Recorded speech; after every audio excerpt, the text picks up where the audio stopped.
Hey everyone, how's it going? So Salt Lake City was very busy this past weekend with the NBA All-Star 2023 in town.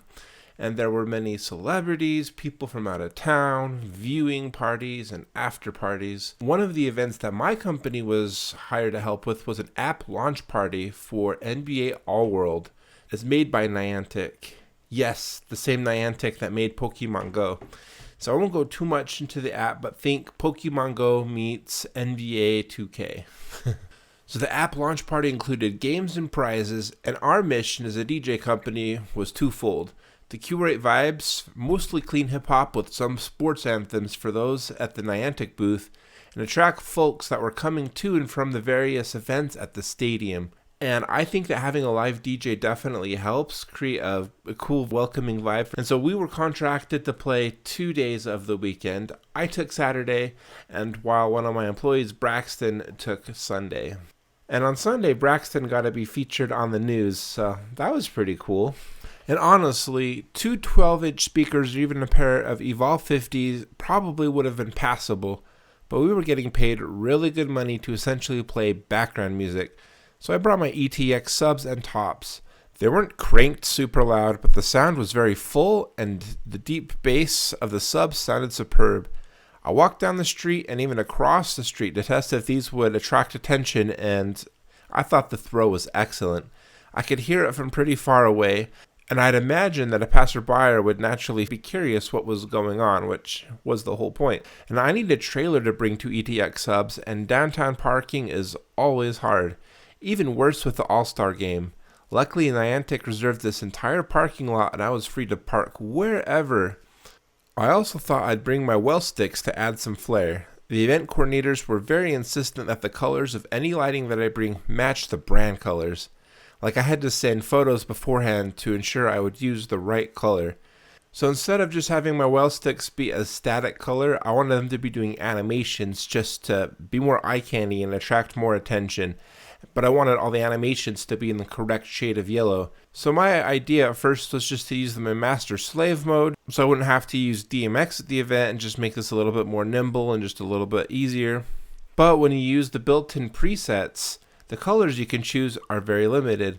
The only shade of yellow that I could choose was very green. At first I thought it might be a good idea to try to avoid using DMX, but with DMX you have more control, so I ended up modifying my SoundSwitch well sticks project to only use yellow and the correct shade of yellow, so not so much green in the mixture. It only took about 15 minutes to modify, but it's small details like this is why we make the big bucks as DJs. And lights weren't visible the majority of the gig, but when the sun went down, it looked fantastic. I'm glad I brought my bun booth. It totally matched the vibe. And I'm glad I had a black one because the colors were black and gold. And OPPSK sent me a new light to review and try out. I'll have another video where I go over them more in detail. But yeah, I have them right here, right now for this review. They're pretty nice. Their operation is a little bit more simple, and sometimes simplicity is good. All you have to do to control them is you open an app. It'll just automatically pair with them through Bluetooth. And so as you can see here, if I want them to be a little bit more orange, I just tap it over. And so yeah, these lights are pretty cool, so I'll be reviewing them in a little bit more in depth. I wouldn't use these for everything, but I think that they make an excellent booth warmer-upper, because these are the exact same length as the base plate. So these are pretty cool. So I think I will be using it for that sometimes. So these don't have DMX, so I can't sync this up with my other lights in SoundSwitch. But at a gig like tonight, it needed to be a single static color, and that's pretty awesome. Also worth noting that I have two, and I was able to control both of them with just my app just now, and that's pretty cool. So yeah, these are pretty cool. You can choose like an auto mode. I'll have it go fast to demonstrate it. But yeah, obviously I couldn't use rainbow at my event. I had to only do a single static color, so there we go. A single static color. This is a little bit more golden than what I had before.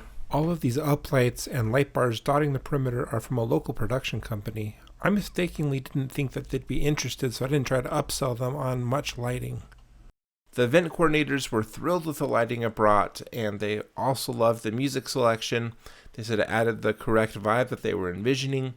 So I did top hip-hop hits. I did sports anthems like The Final Countdown, We Will Rock You, Seven Nation Army. I played mostly hip-hop. I played some stuff from like the Space Jam albums. Those are something that are family-friendly that you can count to be clean. And I did play Get Ready about 5 different times because there's different crowds coming and going, and that's probably the most basketball song I could think of, and so I just wanted more people to experience that. And not every event needs to be a raging dance party to be a successful event.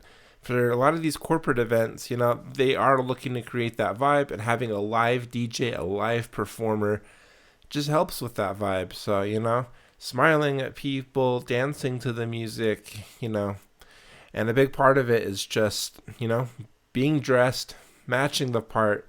That's what people like. A lot of people wanted to take pictures with me.